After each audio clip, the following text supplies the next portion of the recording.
Hey everybody, welcome back to True North VR. I'm going to show you how you can add and use custom palettes on Vermillion VR Painting. You can see here when you click on the palette option on the menu there, it's going to give you these two default ones that come with it, but you can go to your palettes.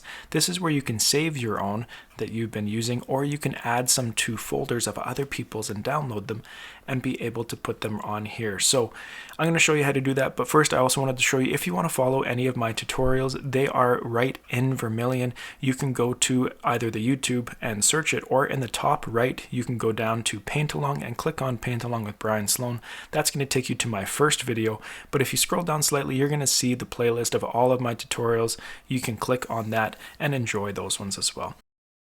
So if you're using Standalone on Quest 3, 3S, or 2 and you have a Windows computer, you're still going to need to plug it into your computer to add these palettes. Once you plug it in, you're going to want to go to the internal storage here. Once you've gone into there, click on Android, go to Data.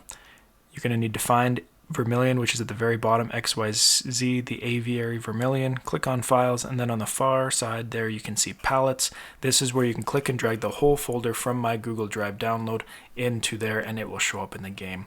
Now if you're using a Mac, you're going to need something like Android File Transfer, something similar. Plug it in again, then click on Android, very similar path here. Data, go down to XYZ, the aviary Vermillion, Files, and you'll see the Palettes folder here. And again, you're going to click and drag that full folder that you downloaded from my Google Drive right on there, and it will show up into your game.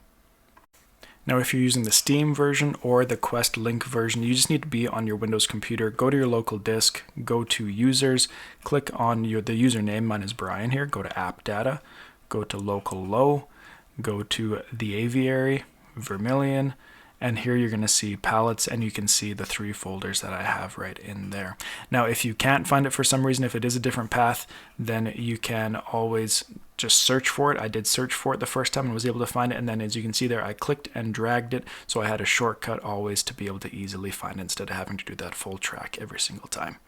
Let me know if you have any questions. I hope you put these palettes to use, and I hope you check out my tutorials. Thank you for watching this one. We'll see you in the virtual studio.